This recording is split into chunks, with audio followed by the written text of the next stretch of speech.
right there, how are you doing? Well, I hope. Well, from yesterday we've just had this news that the UK's gone into full lockdown again. It's going to be for some time. It's going to be about mid-February to the end of March possibly, so we just have to see. Hopefully it'll help. I mean, it's hard for everybody, really difficult, but I just want to get past this now, you know, and get back to some kind of normality for us all. So we'll just have to see. So I've been in the punk scene for years, so I've got loads of good stories to tell, as most punks have. I sort of date back to about late 80s to when I first got into it. So I've got all that time and all the crazy things that happened. I mean, there's punks that are older than me that have got even crazier stories, and I love some of those. You know, they're telling me about the 70s and the early 80s. So I thought I'd share some of my punk stories with you guys. So see what you think. And also, I've got like a new webcam, which is really good for indoors, so I'm trying that out. This is what I'm filming with now, because I have got a video camera which I use for most of my stuff, and it's all right for outdoors. It's like 720 HD, so it's all right for outdoors, but I've noticed it struggles indoors and it's not that good, so I'm thinking of maybe using this webcam for my indoor videos, so we'll see how it goes. You might be able to hear the frogs in the background there singing away. So this story I'm going to talk about now, we're going to go back, way back into history to about 1996. And we had a band together at the time. It was one of my first bands that I was in, and it was called Sectioned Mental Health Act, and we were terrible. It was just like crazy chaos punk. And it was one of those deals, like the only thing you had to have to get in the band was you had to have some sort of mental health issue and drink half a pint of piss, and it was something like that, one of those crazy things. But anyway, we had this opportunity to go over and play a gig in Germany. So yeah, without second thought, we thought, yeah, we'll go over there, because it was going to be a holiday for us as well. So we goes over to Germany. There's a big group of us, and we were staying on this like a hippie farm. It's like a communal farm run by several hippie families. So we were staying there, and we was playing this gig at a local town called Fulda, which is near Frankfurt. So they just opened up this new youth centre over there, and they were going to have gigs there as part of the thing. So we were playing there with several other bands, and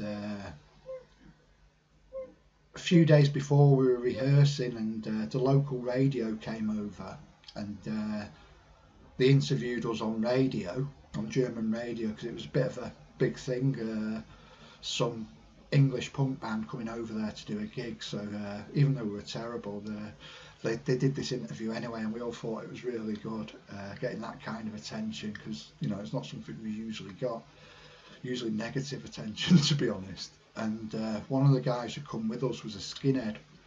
Now, he was a sharp skinhead, which is Skinheads Against Racial Prejudice, and the radio wanted to talk to him as well about being a skinhead, and that he wasn't racist and stuff like that. Like, most skinheads aren't racist. So because it went on local radio when we were doing these gigs, it got word spread around all the local towns and villages that was like an anti-fascist band. So all these like fascist skinheads who lived in the area were all going to turn up to the gig and cause trouble and fight and whatever.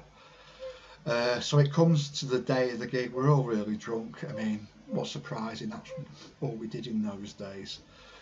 And we gets inside the gig, and we kept getting reports from people saying there's loads of fascists coming to the gig to like kick off. So like we was really worried, because there's loads of people there, loads of skinheads turned up locally, and it was like crapping ourselves that it was going to be a massacre, because there wasn't that many of us, and we all thought we was going to get battered. So we were like looking for escape routes. I was going to the bathroom. That window, I could climb out of that if I have to make a quick escape. So yeah, apart from being nervous about being one of our first gigs, was also really worried about the possibility of getting beat up. And after the event, anyway, I'll get to the poor part of the gig.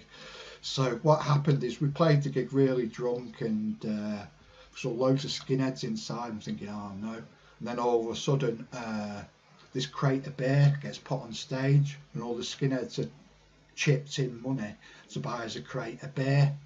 And they're anti-fascist skinheads, so it was like really, really cool. And it was a crazy gig. I mean, I'll show you a quick photo of the gig now.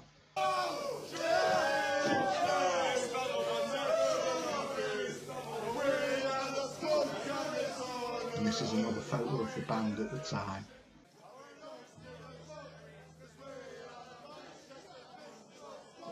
And it was a crazy gig. And there's one of the guys in the band, he came along, and it was the height of summer, and he brought one pair of thick wool socks which he was wearing for 10 days. And the gig was one of the last nights, so as you can imagine, his socks were rancid. So he takes these socks off and puts them on his hand as sock puppets. He was one of the singers. It was like going up to people in the crowd with socks on his hands, like wiping them on people's faces. And there's like one guy looked really pale, like he was going to faint or pass out. And so the German guy was going, "This is not funny, this is not funny." Well, I'm sorry, but it was very funny from where I was standing. And yeah, it was just a good laugh that was had by all.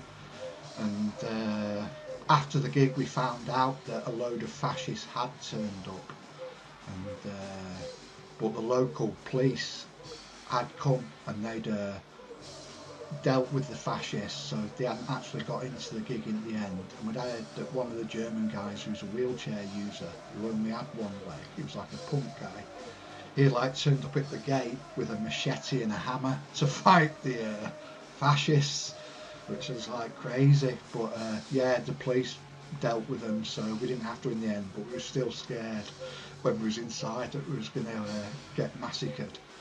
But yeah, so that's one of the stories. There's a lot more stuff that I did on that holiday in Germany, so I'll leave that to another time. Two of the guys in the band that was in the photos are no longer with us. They both died a lot younger than they should have done. And may they rest in peace. Still think of you guys, and you're still alive in my thoughts and in my heart. So I hope you liked today's story. If you do like this channel, please don't forget to like and subscribe. Stay safe, and I'll catch you on the next video. Bye.